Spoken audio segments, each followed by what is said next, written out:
Kevin Arnovitz. Kevin, how's it going, man? Gentlemen, going very well. How are you? Doing well, doing well. First preseason game in the books. And Kevin, I gotta ask, what was the atmosphere like tonight at Staples Center? Did it seem like a preseason game? No. In fact, they ran out of media seats. I have not seen Staples like this since the finals in 2010.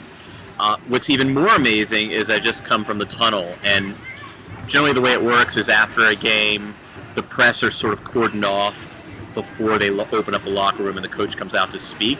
And generally speaking, at a Laker-Clipper game, there's this kind of amusement park maze for the press of the Lakers, and then there are a couple of us lingering around the Clippers. Actually, the Clippers had dozens and dozens of members of the media, major names from New York, camera crews, and you walk by the Lakers, and it was a considerably smaller crowd. So just taking a look tonight at just what we saw out there, you know, there's a lot of questions about Chris Paul and Chauncey Billups, how they could play together in the backcourt. Chauncey Billups tonight, 23 points, 3 assists, 3 steals. It looked like they were able to play quite well.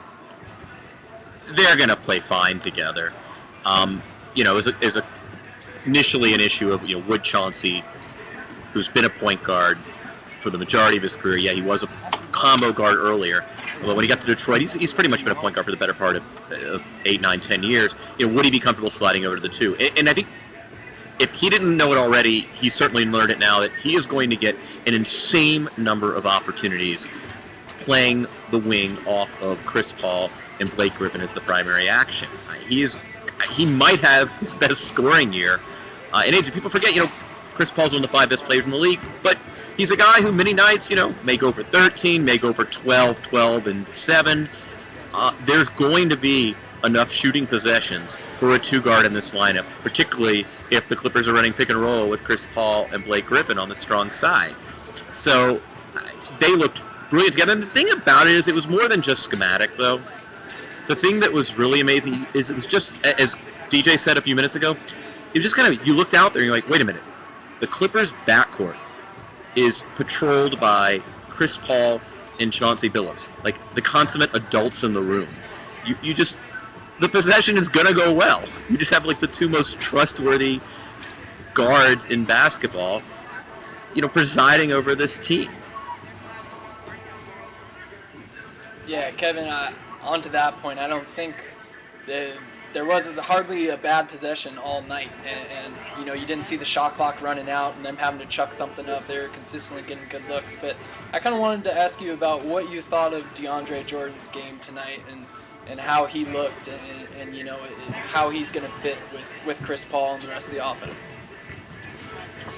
I mean, I'm curious to see how they employ DJ in the offense. I mean, we saw that one nice stagger screen, and for those who know, the stagger screen is like when 2 big men set kind of a double screen for the guy with the ball, and they employed that with DJ and Blake at one point, I think in the second quarter. DeAndre's gonna have to be satisfied in some respects with sort of playing off the ball, with patrolling the baseline, with making cuts, with duck-ins. There's not going to be a lot of stuff run for him, though. Yeah, I think Paul DeAndre Jordan pick and roll is not the worst thing in the world. It's going to be a fairly rudimentary offense, which won't require too much of him. But I think that's where he's going to essentially be an effective offensive player, is on the glass, on duck-ins, occasionally as the initial screen roll action while Blake sort of, maybe steps up from the baseline from the weak side. But we'll see. I'd like to remind all fans to submit text and video questions. We'll try and get those in as we go along tonight. Kevin, just a couple more questions before we let you go. Blake Griffin, I guess for any other player in the league, played solid tonight, 12 points, 5 boards, 2 assists. Definitely not what Clipper fans had grown accustomed to last season. How would you rate his performance tonight? He's getting to know a new point guard.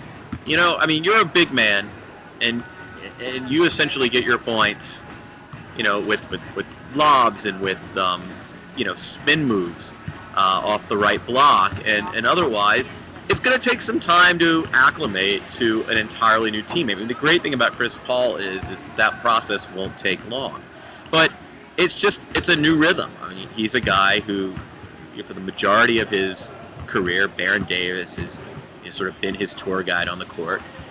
Baron was traded. We saw that sort of measurably affected his performance when Mo came over. And it's going to take... I mean, Chris Paul has been here for like a week. I've had house guests stay longer than that. So I think, it's just going to take a little time. And it's going to be a beautiful thing to kind of watch. I suspect it'll be better Wednesday night than it was tonight, and it'll be better on Christmas Day, than it'll be Wednesday night. It's just a sequential thing. They just have to get to know each other. And you see the way David West worked with Chris Paul over the years, and it's telepathic. I mean, that's what a point guard is, big man. A point guard who really is in the business of distribution, who's in the business of initiating offense and opportunities for others. That's what that relationship is like.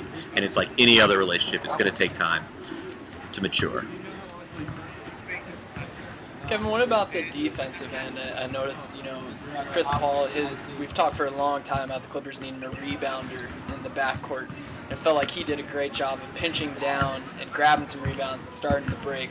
I mean, what do you think about how they looked defensively early on and how Chauncey played as well, and just how as a team they played? I didn't really glean much defensively.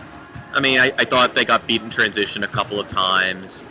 I thought the rotations were a little... I'll take this back. You know what? I think the initial pick-and-roll defense on the very initial action was pretty decent. I thought it got scrambled after that. And again, I don't really... I mean, the Lakers pretty much throughout their point guard, the two bigs at the elbows, and, the two wings in the corners, which is called horns. And, I mean, there was a lot of pickup kind of principles at work here on the defensive end. I mean, I didn't really, to be honest, glean all that much tonight. All right, Kevin, we're going to let you go, but thanks for coming on. Thanks. We'll do it again.